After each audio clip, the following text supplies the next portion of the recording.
Good morning बच्चों। आज हम physics chapter first class 10th का पहला चैप्टर प्रकाश का परावर्तन तथा अपवर्तन का अध्ययन करेंगे।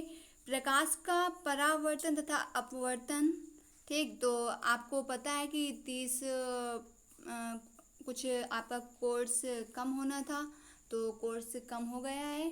ठीक, तो यहाँ आपको यहीं से फिजिक्स की स्टार्टिंग करनी है। ठीक, तो देखेंगे सबसे पहली हेडिंग। ठीक, देखेंगे क्या है प्रकाश। प्रकाश क्या है?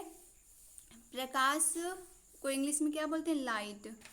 ठीक, तो इसको हम पढ़ेंगे ऐसा विकिरण, ठीक, ऐसा विकिरण या ऊर्जा जो हमारी आंखों में दृष्टि संवेदना उत्पन्न करता है, प्रकाश कहलाता है। प्रकाश स्वयं नहीं दिखता है, ठीक, परंतु क्या, प्रकाश हमें वस्तुओं को दिखाता है। ठीक, प्रकाश एक विकिरण ऊर्जा है जो विद्युत चुम्बकीय तरंगों के रूप में चलता है। ठीक, इसकी तरंग दैर्घ्य 3900 एंगस्ट्रॉम से 7800 एंगस्ट्रॉम तक होती है। ठीक, निर्वात में प्रकाश की चाल 3 × 10⁸ ठीक मीटर प्रति सेकेंड होती है।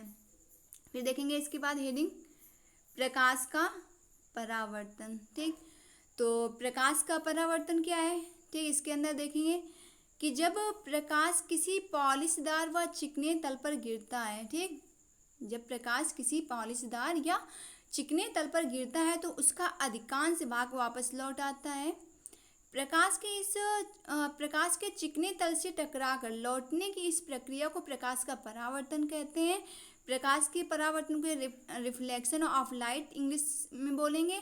ठीक, तो प्रकाश का परावर्तन कहते हैं। फिर देखेंगे इसके बाद इसका हमें चित्र देखना है। ठीक, तो देखेंगे चित्र क्या बना हुआ है। चित्र में आपका समतल दर्पण दिया हुआ है, ठीक, M1 M2, ठीक, और ABC आपके बिंदु दिए हैं। B आपका क्या है? आपतन बिंदु है, ठीक है, और आपकी जो A से B तक किरण आई है, ठीक, वो, ठीक, A से B में जो किरण आ रही है वो क्या है? आपतित किरण है। ठीक, ठीक, और B से C तक जा रही है वो क्या है? परावर्तित किरण है। ठीक, और दो कोण दिए हैं, बीच में आपका लंब दिया हुआ है, तो लंब आपका क्या है?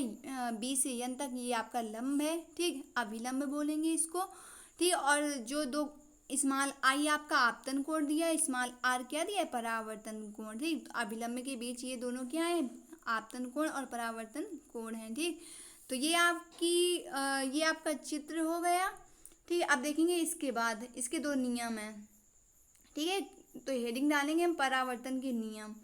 परावर्तन के नियम क्या है? हेडिंग डालेंगे तो नंबर 1 लिखेंगे आपतित किरण, ठीक, आपतन बिंदु पर अभिलंब तथा परावर्तित किरण तीनों एक ही तल में होते हैं। ठीक, तो नंबर 1 क्या है? आपतित किरण। ठीक, आपतन बिंदु बी था आपतन बिंदु। ठीक, तो कह रहे हैं आपतित किरण आपतन बिंदु पर अभिलंब बताया था B से N तक, तो अभिलंब तथा परावर्तित किरण क्या है? B से C तक, तो परावर्तित किरण तीनों एक ही तल में होते हैं। ठीक, तो ये आपका एक नियम हो गया। दूसरा नियम क्या कह रहा है? परावर्तन कोण स्मॉल आर सदैव आपतन कोण स्मॉल आई के बराबर होता है। ठीक, फिर इसके बाद देखेंगे हेडिंग अगली प्रतिबिंब। प्रतिबिंब को इंग्लिश में क्या बोलेंगे? ठीक, इमेज। इमेज क्या है? आप यहाँ पर क्या प्रतिबिंब है देखेंगे। यदि प्रकाश की किरणें वस्तु के किसी बिंदु से चलकर परावर्तन के पश्चात किसी दूसरे बिंदु पर जाकर मिलती है अथवा किसी दूसरे बिंदु से आती हुई प्रतीत होती है, तो इस दूसरे बिंदु को पहले बिंदु का प्रतिबिंब कहते हैं। ठीक, तो क्या बोलेंगे? यदि प्रकाश की किरणें वस्तु के किसी बिंदु से चलकर परावर्तन के पश्चात किसी दूसरे बिंदु पर जाकर मिलती है अथवा किसी दूसरे बिंदु से आती हुई प्रतीत होती है, तो इस दूसरे बिंदु को पहले बिंदु का प्रतिबिंब कहते हैं। ठीक, तो ये हो गया प्रतिबिंब। इसके बाद इसके दो प्रकार हैं, तो कौन सा है? वास्तविक है और दूसरा क्या है? आभासी है। तो वास्तविक प्रतिबिंब देखेंगे क्या है। कह रहा है यदि किसी बिंदु वस्तु से चलने वाली किरणें परावर्तन के पश्चात, ठीक, परावर्तन का मतलब है टकरा कर लौट आना। ठीक, तो यहाँ पर क्या कह रहा है? यदि किसी बिंदु वस्तु से चलने वाली किरणें परावर्तन के पश्चात किसी बिंदु पर वास्तव में मिलती है, तो इस बिंदु को बिंदु वस्तु का वास्तविक प्रतिबिंब कहते हैं। इस प्रतिबिंब को पर्दे पर लिया जा सकता है। फिर देखेंगे आभासी प्रतिबिंब। ठीक, तो वो हो गया आपका क्या? Real the image. अब देखेंगे वर्चुअल इमेज। ठीक, आभासी प्रतिबिंब क्या है? यदि बिंदु वस्तु से चलने वाली किरणें परावर्तन के पश्चात किसी दूसरे बिंदु से आती हुई प्रतीत होती हैं तो इस बिंदु को बिंदु वस्तु का आभासी प्रतिबिंब कहते हैं। ठीक, इस प्रतिबिंब को पर्दे पर नहीं लिया जा सकता है, इसका फोटो लिया जा सकता है। ठीक, तो ये क्या कह रहा है? यदि बिंदु वस्तु से चलने वाली किरणें परावर्तन के पश्चात किसी दूसरे बिंदु से आती हुई प्रतीत होती हैं तो इस बिंदु को बिंदु वस्तु का आभासी प्रतिबिंब कहते हैं। ठीक, इस प्रतिबिंब को पर्दे पर नहीं लिया जा सकता और इसका क्या फोटो ठीक लिया जा सकता है। फिर अगली हेडिंग देखें, गोलीय दर्पण। ठीक, तो ये क्या है? स्फेरिशियल मिरर्स है। ठीक, देखेंगे क्या है गोलीय दर्पण आपका। तो देखेंगे गोलीय दर्पण कांच के खोखले गोले का काटा गया भाग होता है। ठीक, गोलीय दर्पण क्या होता है? कांच के खोखले गोले का काटा गया भाग होता है। इसके एक तल पर पारे की कलई तथा लाल ऑक्साइड का पेंट होता है। ठीक, तो एक तरफ क्या होता है? पारे की कलई और लाल ऑक्साइड का पेंट होता है। दूसरा तल परावर्तक तल होता है। गोलीय दर्पण दो प्रकार के होते हैं। नंबर एक क्या होता है? अवतल दर्पण। अवतल दर्पण को इंग्लिश में क्या बोलते हैं? Concave mirror. और दूसरा क्या है? उत्तल दर्पण। इसको क्या बोलते हैं? Convex mirror. ठीक, तो आप देखेंगे। ठीक, अब देखेंगे अवतल दर्पण। अवतल दर्पण क्या है? ठीक है, वह दर्पण जिसमें परावर्तन दबे हुए तल से होता है, अर्थात गोले का भीतरी तल परावर्तक तल होता है। तो अवतल दर्पण क्या है? वह दर्पण जिसमें परावर्तन दबे हुए तल से होता है, ठीक, अर्थात गोले का भीतरी तल जो होता है वो परावर्तक तल होता है। ठीक, फिर आगे देखेंगे इसके बाद चित्र बना दिया। चित्र में देखें क्या है?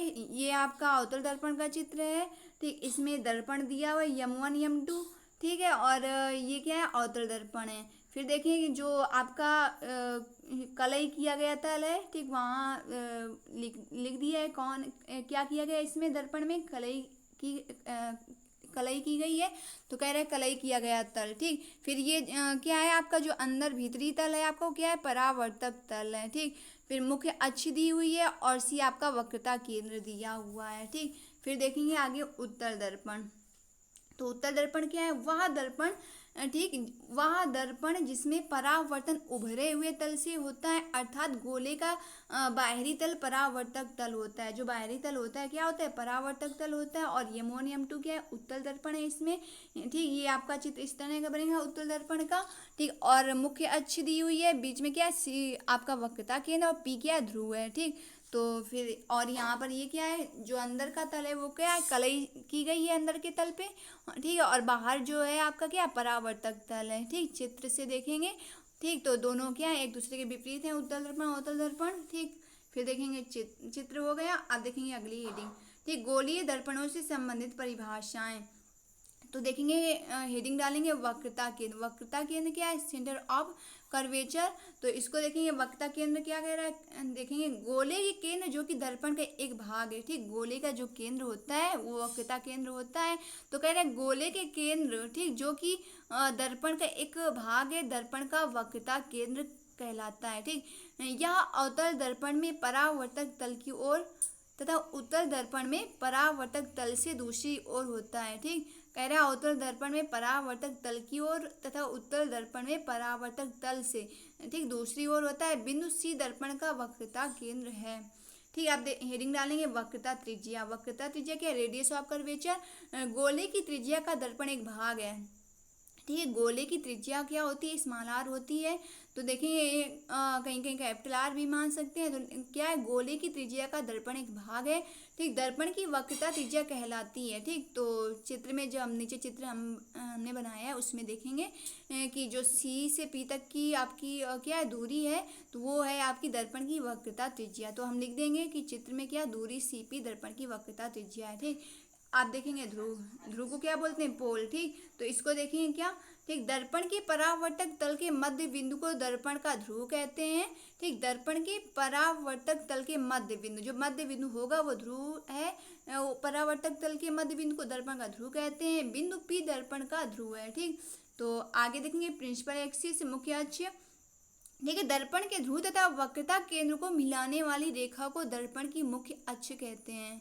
ठीक, दर्पण के ध्रुव तथा वक्रता केंद्र P तथा C, ठीक, को मिलाने वाली रेखा को दर्पण की मुख्य अक्ष कहते हैं। चित्र में देखेंगे, जब हम देखेंगे तो क्या P से जो C तक है आपका, वो क्या है, दर्पण की का मुख्य अक्ष है। ठीक, अब देखेंगे आगे दर्पण का द्वारक, तो दर्पण का द्वारक क्या, अपर्चर ऑफ मिरर्स। ठीक, तो अब इसको देखेंगे क्या है, ये दर्पण का द्वारक दर्पण के परावर्तक तल के व्यास को, ठीक, दर्पण के परावर्तक तल के व्यास को दर्पण का द्वारक कहते हैं। रेखा M1 M2 दर्पण का द्वारक है। ठीक, मुख्य फोकस देखेंगे, मुख्य फोकस क्या है, दर्पण की मुख्य अक्ष के समांतर आने वाली प्रकाश की किरणें दर्पण से परावर्तन के पश्चात मुख्य अक्ष के जिस बिंदु पर या तो वास्तव में मिलती या तो मिलती हुई प्रतीत होती है, ठीक, उस बिंदु को दर्पण का मुख्य फोकस कहते हैं। ठीक, बिंदु F दर्पण का मुख्य फोकस है। ठीक है, और अवतल दर्पण से परावर्तित किरणें फोकस F पर वास्तव में मिलती हैं। ठीक, और उत्तल दर्पण में किरणें फोकस F से आती हुई प्रतीत होती हैं। ठीक, तो अवतल दर्पण का फोकस कैसा होता है, वास्तविक होता है। ठीक, और उत्तल दर्पण का फोकस कैसा होता है, आभासी होता है। ठीक, तो ये मेन पॉइंट है। इसके बाद ठीक क्या है, अवतल दर्पण में फोकस F, ठीक, दर्पण के सामने होता है। ठीक, अवतल दर्पण में जो फोकस होता है वो दर्पण के सामने होता है। ठीक, जबकि उत्तल दर्पण में फोकस F दर्पण के पीछे होता है। ठीक है, फिर देखेंगे फोकस दूरी, फोकस लेंथ क्या है, देखेंगे फोकस दूरी क्या है, दर्पण के ध्रुव से मुख्य फोकस तक की दूरी को दर्पण की फोकस दूरी कहते हैं। ठीक, दर्पण के ध्रुव से मुख्य फोकस तक की दूरी को दर्पण की फोकस दूरी कहते हैं। चित्र देख लेंगे, चित्र में क्या है, M1 M2 आपका क्या है, दर्पण है, P आपका यहाँ पर ध्रुव है, C आपका वक्रता केंद्र, F फोकस है। ठीक, तो यहाँ से सारी क्या है, किरणें फोकस पर जा रही हैं। ठीक, तो ये क्या कर रही हैं, ठीक, अवतल दर्पण यहाँ पर क्या है, अवतल दर्पण है। ठीक, ये आपका, तो ये आपको चित्र बना लेना है। ठीक, इसमें देखें उत्तल दर्पण का चित्र बना दिया है, तो यहाँ पर फोकस पर जा रही हैं और वहाँ पर यहाँ पर देखेंगे या उत्तल दर्पण में क्या ऐसी वक्रता केंद्र है। ठीक, यह फोकस है, M1 M2 आपका क्या है, उत्तल दर्पण है। ठीक है, P आपका ध्रुव है। ठीक, तो इस तरह आपको ये दोनों चित्र बना लेने हैं। ठीक, इसके बाद देखेंगे, ठीक, इसके बाद आपको हेडिंग डालनी है, दर्पण की वक्रता त्रिज्या तथा फोकस दूरी में संबंध। ठीक, तो ये क्या है, दर्पण की वक्रता त्रिज्या तथा फोकस दूरी में संबंध, त्रिज्या आपकी कैपिटल R, फोकस दूरी स्मॉल f। ठीक, तो लिखेंगे जब दर्पण का द्वारक वक्रता त्रिज्या की अपेक्षा छोटा होता है। ठीक, क्या कह रहा है, जब दर्पण का द्वारक वक्रता त्रिज्या की अपेक्षा छोटा होता है तो फोकस दूरी वक्रता त्रिज्या की आधी होती है। ठीक, यदि अवतल अथवा उत्तल दर्पण की फोकस दूरी स्मॉल f तथा वक्रता त्रिज्या स्मॉल r है तो स्मॉल f बराबर स्मॉल r/2। ठीक, तो हमने स्मॉल r यहाँ पर त्रिज्या मानी है। ठीक, तो हम लिख लेंगे स्मॉल f बराबर स्मॉल r/2। अगर कैपिटल R मानेंगे तो लिखेंगे स्मॉल f बराबर कैपिटल R/2। ठीक, तो ये हमें कर लेना है। ठीक, इसके बाद यहीं से हमारी क्लास समाप्त होती है। इसी के आगे हम अगली क्लास में फिजिक्स, इसी के आगे हेडिंग, ठीक, का अध्ययन करेंगे। तब तक ये आपको अपना फिजिक्स, ठीक, अलग कॉपी में कर लेना है। Thanks class, thanks for watching this video.